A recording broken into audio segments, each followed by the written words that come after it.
Since this taping, Connecticut successfully applied to participate in the CCBHC demonstration project, and CHR is very optimistic about this opportunity to improve access to care. Hi, everyone. Welcome back to the Real Life, Real Hope podcast. I'm Maureen McGuire, Senior Vice President for Advancement at CHR, and today we are continuing our conversation with Heather Gates, President and CEO of CHR. You're listening to the Real Life, Real Hope podcast, brought to you by CHR. So, Heather, CHR is certainly a fascinating agency. We talked previously about your vision about developing a system of care for people of all ages. Tell us about some of the priorities and new projects on the horizon for CHR right now. Well, first of all, it's great to be here. Thank you. As you know, we are always looking to bring new services and approaches to those who come to us for help. It is one of our top priorities. And so in the coming year, we are very excited to be opening a crisis stabilization center in Norwich. It's technically called a Subacute Crisis Stabilization Center. It is funded primarily right now by the Department of Children and Families, who we partner with for a variety of services. It is a residential setting. It will serve youth from the ages of 5 to 18. And they can be there for up to 14 days. The idea is that if they are in crisis, sometimes they need a place to stay that can provide them with treatment outside of their home. And we provide individual counseling, group therapy, try to work with different, the groupings of kids depending on the age range of the kids in the program at the time. And for us, it's very exciting because it builds on our system of care that we have developed over the last 25 years in Eastern Connecticut. This will meet an unmet need in the communities in Eastern Connecticut. Mm-hmm. It will also add to the array of services that we have so that we have more of a continuum of care and can work with children and families with very acute needs, as well as those who are more stable and may have less substantial needs. But we're super excited about that. And the location is Norwich? Yep. And this is really to help with the burden that's been placed on emergency departments with so many children and teens experiencing mental health crises. Absolutely. Because the idea, obviously it's not ideal for a child to be staying in emergency room at all, really. But for any extended period of time, it is simply not a way that you want to see children treated. Right. And so this will be a home-like setting. It will be much more comfortable for the children and youth who need a very intensive level of care and a safe environment, and one where they can get connected to other services as well, which is often the case. When we see children in crisis, it usually means something else is not working. So we're here to try and help them stabilize and then get connected to other programs and services. And I understand there's also a new program starting with emergency departments in different hospitals in the area. Can you talk a little bit about that? Yeah, we're excited about this as well. And this is in partnership with the Department of Mental Health and Addiction Services. The idea is that we will hire individuals who are peers. And really what that means is people who have themselves experienced challenges, either mental health or substance use, and they will be available in emergency rooms in various hospitals around the state to help folks who come into the emergency room and need to get connected to care. There's a lot of evidence that peers bring a different perspective, and a really critical one when it comes to engaging individuals in the need for services, because they have themselves experienced it.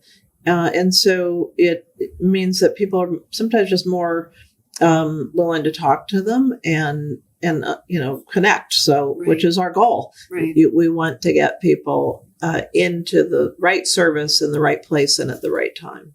And sometimes it's easier to talk to someone if you know they've been in your shoes. Absolutely. Absolutely. And then I understand there's also some new developments going for housing, looking for some new supportive housing initiatives. Yeah. And then Enfield? CHR has for many, many years been involved in developing housing for those who we serve. We know that housing is a big issue. Connecticut in general is a very expensive place to live. Housing is very expensive. The people we serve do not have a lot of income. And so that when lack of income and housing collide, that means that we have individuals who are homeless, and CHR has a significant commitment to helping provide housing for those who are homeless or at risk of being homeless. We've developed housing in Manchester over the last number of years, and we're very excited now to be developing a supportive housing development in Enfield, which we have not been able to do to date. So we're hoping that that will move forward really in the next several months and come to fruition, I would say, in the next year to year and a half. It's very exciting. Yeah. It's been a long time that's been needed in the Enfield area. When we can do something as fundamental as helping someone have a permanent place to live, it's pretty critical. And, people don't always think about a behavioral health care provider being in the housing industry, but there is a real connection, isn't there, between housing and helping people remain healthy and supporting their recovery.